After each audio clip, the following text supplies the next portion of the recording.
In Essential Task 2.5, we are going to be adding the final phase to experimental research, which is applying some statistical principles to the results and seeing whether or not the results of your experimental research concluded a cause and effect relationship. I'll go back to the text of the goal in just a moment, but I want to show you a zoomed out look of both the 2.4 essential task and then the direction of where we are heading in 2.5. In 2.4, we went through the steps of setting up your variables, operationally defining those variables in a very precise manner, producing some type of if-then statement hypothesis, and then doing our best to control all the other type of variables that could cause an issue in our study, like time of day, lighting, noise level, things like that. We carefully developed an experimental and control group, a group that experienced the independent variable, the experimental group, and a group that would not experience that independent variable, the control group. We divided up our participants through the process of random assignment, where we have, let's say, 50 individuals at our lab, and we split them up 25 by 25 using a randomized computer group generator. And then, depending on what we are studying, we might have some type of placebo or single or double blind procedure, which would be especially important if we conducted a study about sugar and hyperactivity, or perhaps if we were studying whether or not our new pharmaceutical drug was effective. Once we've done all of that, and once we've conducted our study, maybe multiple trials of our study, we're going to have all this data. And in order to determine if that data proves anything, we are going to proceed down this after experiment column to the two boxes that you see over here. The fifth stage, called Apply Inferential Statistics, is specifically what we'll be talking about today. I think it could work either as a horizontal or vertical concept map. It looked like there was a really large box there, but there's a pretty giant picture in the middle of it. This concept map honestly isn't terribly long, which is why I think H or V works fine. I'll give you a moment to pause the video before continuing onward. So again, we're going to focus now here on the right to the Apply Inferential Statistics. This is step 5. This is the last step in your experiment. Inferential statistics is a word that we use to describe the statistics that we run after an experiment. So we only conduct these statistics after experiments, not surveys, not case studies, none of that other stuff for our purposes. For our purposes, we are applying this after an experiment, and we're using this process to see whether or not the experiment that we conducted proved a cause and effect relationship, and specifically a cause and effect relationship that we can generalize to the rest of the population. Again, the whole point of science, the whole point of research, is to see whether or not your 50 participants in your lab, and whether or not those participants, their behaviors, their thinking processes, whatever it is that you have them do, whether or not those 50 people can indicate something about human behavior that can be applied broadly to everybody else. We're trying to generalize. That's the whole point of science. Inferential statistics is that process where you have these 50 individuals. You've randomly assigned them into the control and experimental group, and you question, now that you have all this data, can I take these 50 individuals and their results and apply them to the rest of the population? Whether that's all children, all adults, everyone on Earth, certainly depends on what you're studying. But inferential statistics is that step at the very end of an experiment where you look at your results, you run a quick calculation or two, which we're going to talk about in a moment, and see whether or not you have any findings that can be generalized to the whole population. The other box, this is the remaining box. It's a little bit tall, but it's not quite as tall as it might look like as I zoom out here. But the calculation that we run at the conclusion of an experiment is called a t-test. You will never need to know how to calculate any of this or even how to use a t-test. But a t-test is a calculation that's run at the end of an experiment, and it produces what's called the p-value.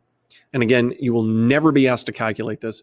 The only thing you need to do, the only thing that you really need to understand is what a p-value means. But the t-test is used to determine if the results of your experiment, if the differences that you may have detected between your experimental and control group were actually a result of manipulating the independent variable, or if your results are what we just call dumb luck. So you will never, ever be asked to calculate this, but you must know what the p-value means. If somebody tells you that the p-value is 2% or 8% or 9%, all you need to know for this essential task is what that means. So again, there is a formula, there is a calculation, but you don't use a calculator in the AP exam. They would never ask you to calculate any of this. You just need to know how to work with it. So again, at the end of an experiment, you do this formula, this calculation called a t-test. That t-test produces what's called the p-value. And the p-value is going to range anywhere from, 100% to 0%, really. We're just above 0%.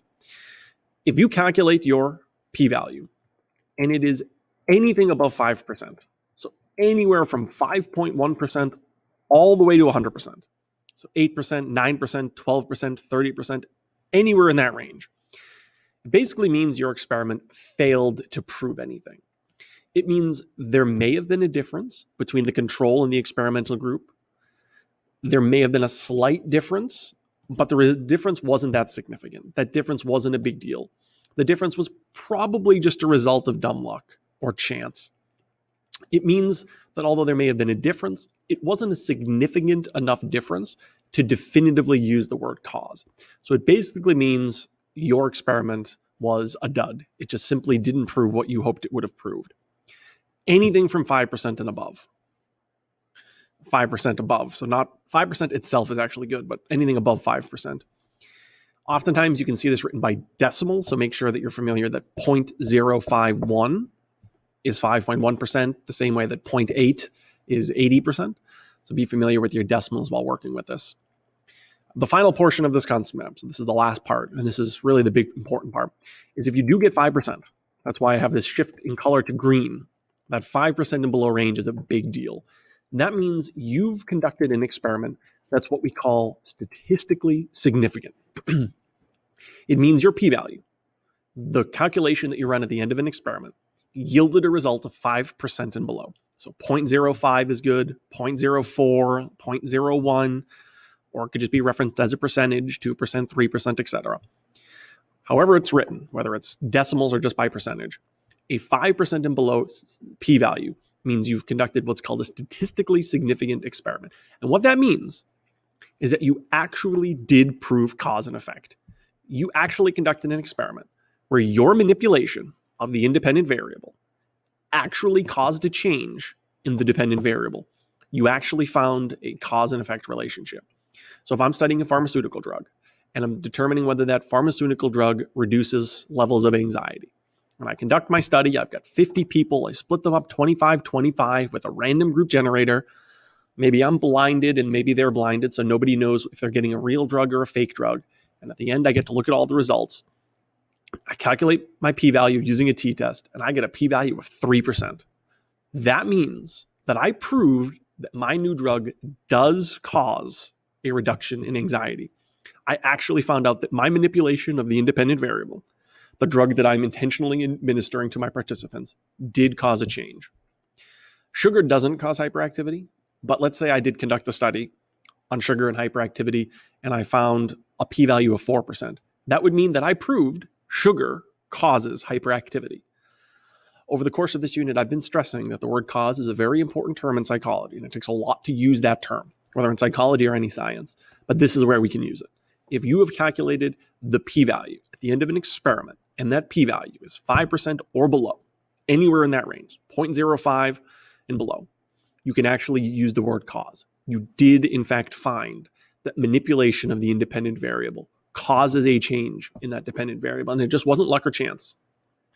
That 5% and above range, 5.1 and above rather, that's what we consider luck or chance. That's not significant enough.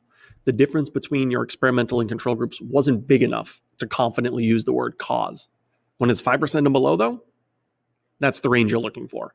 Really, at the end of the day, a researcher conducts their experiment, conducts their work, and really they're crossing their fingers that they get a p-value of 5% or below. Because if that's the case, now all of a sudden they can publish their work, and their work actually found something. The last thing you want to do is get a p-value of 8% and then have to publish that your work didn't quite indicate what you hoped. You didn't actually prove anything. Your work kind of was a dud. So when we see a p-value of 5% or below, whether percentage or in decimals, the way we phrase that is the results were statistically significant. And that phrase, statistical significance, kind of just sounds wordy. It doesn't in and of itself really sound like a vocab word, but it is a vocab word. It has a very specific meaning in this class.